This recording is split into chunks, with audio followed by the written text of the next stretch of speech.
So when a president speaks, the cameras run and it's flashed around the world, prime ministers and such like. The media report the world as if presidents and prime ministers are the final arbiters and decision makers in the world, which means that the people above the level of presidents and prime ministers that really make the decisions, they're never looked at or exposed by the mainstream media because they're not accepted to exist.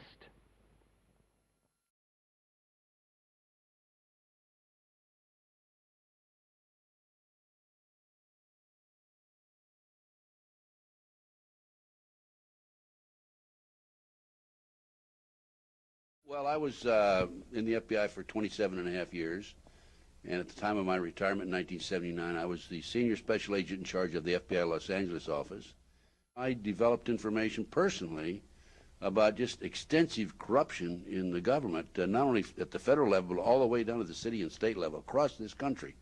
I have information about corrupt judges, corrupt law enforcement, prosecutors, county officials, judges.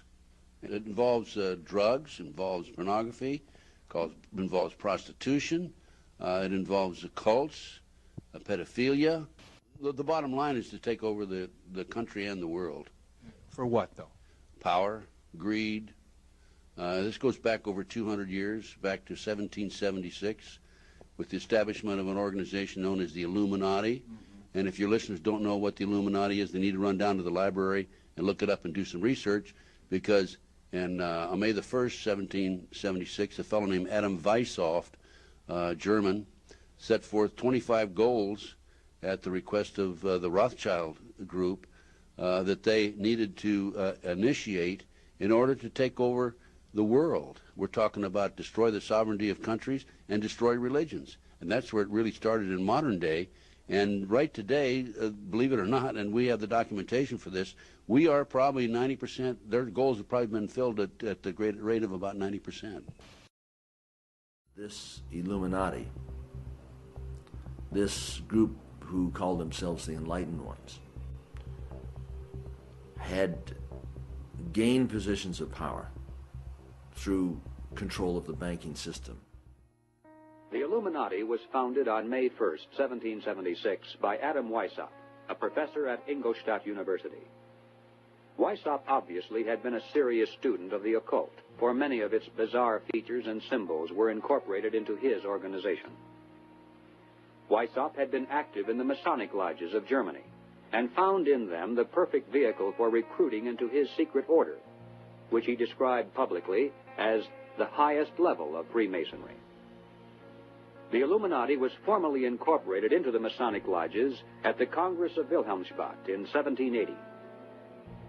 There were 8 conspiratorial rings within rings, advancing from the outermost novice inward to Rex, or king. The king, of course, was Weishaupt himself, who had adopted the code name Spartacus. Those in the outer rings were told that the grand purpose of the order was to make of the human race, without any distinction of nation, condition, or profession, one good and happy family. But by the time the member had advanced to the level of presbyter, or priest, his oath of absolute secrecy and obedience had become deadly serious. Only then was he allowed finally to see the ultimate goal of the order.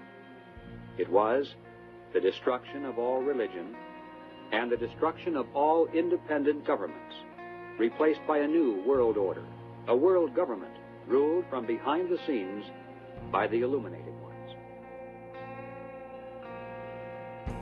We have before us the opportunity to forge for ourselves and for future generations a new world order, a world where the rule of law, not the law of the jungle, governs the conduct of nations. When we are successful, and we will be, we have a real chance at this new world order, an order in which a credible United Nations can use its peacekeeping role to fulfill the promise and vision of the UN's founders.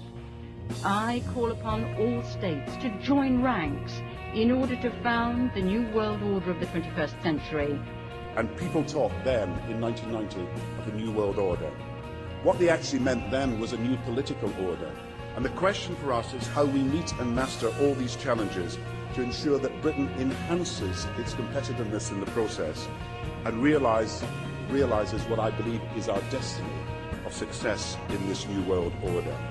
So, in conclusion, ladies and gentlemen, a new world is emerging.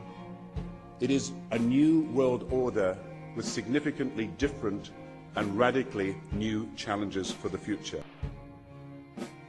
On the back of the dollar bill, you see the symbol on the left-hand side of the bill, which is Annuit Coeptis, which means our enterprise is now a success, or our enterprise is crowned with success.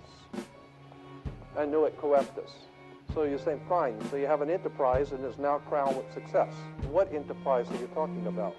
Novus Ordo Seclorum. Novus is novus, meaning new. Ordo is order, and seclorum is where we get the word secular, meaning the world. So it's new order of the world, the new world order. George Bush's new world order is now a success.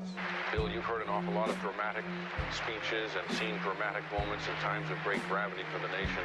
How would you assess this evening? This was a stirring address, in my view, shorter than his father's speech when he announced the New World Order, shorter than his father's speech when he announced the New World Order.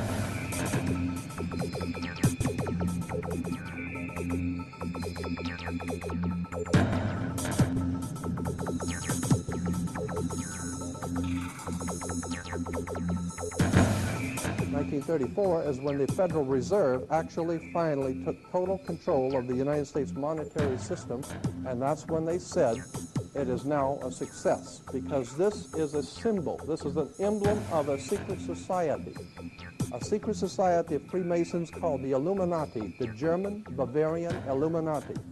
They were a secret society founded in the south of Germany. They were called the Illuminati, the illuminated ones, the enlightened ones. 1776 was when this secret society actually formed itself into a secret society and put itself into operation. They were the basis for what we call today in our country the Bavarian Illuminati was the basis for what we call today the Colombian faction. The Colombian faction of the Illuminati came here right after this government was formed, and that's where we get today this Columbia Space Shuttle, Columbia Movies, Columbia Television, Columbia Records, everything, Columbia University. As a matter of fact, Columbia TV, Columbia Broadcasting System, CBS. What is the symbol for CBS? It's the all-seeing eye. And that's why our government is in the District of Columbia, because these guys own our government. They print our money, and they own not only the government, but they own you. You are their property. So, in other words, these guys print the money, they run the country, and they own you, and they own everything around it. And so they make the laws, and that's why they can decide who can kill who and who can get away with who and who can get away with whatever, because they make the laws and they decide, all right? As I said to you before, there are 13 layers in this pyramid. There are 13 letters in Annuit Coeptis, but 13 is a very important number to this secret society. There are 13 stripes. There are 13 stars here, which make up the Star of David. The 13 berries, there are 13 leaves, 13 arrows. There are 32 feathers here and 33 feathers there. Everything is done in sequence of 13. 13, of course, is based on, this is what we call Masonic symbolism. Freemasons designed this dollar bill. Everything is done in sequence of 13, and again, I draw your attention to the fact that you have 13 stars here, which collectively make up the Star of David. There's a reason why. On the $1 bill at the top, you'll see this little image right here. But if you blow it up from an actual photograph, you'll see it is it's a little owl. It's a symbol of the Bohemian Society. The Bohemian Society meets in California on the last 2 weeks of July of every year. I have pictures showing all of the presidents, all of the living presidents, excluding the new one, but all of the living presidents at Bohemian Grove in Northern California, and they're all wearing red and black Ku Klux Klan dress type of regalia, like the Ku Klux Klanners, with the pointed headdress and everything. And I mean, that's quite a sight to see presidents dressed like Ku Klux Klan.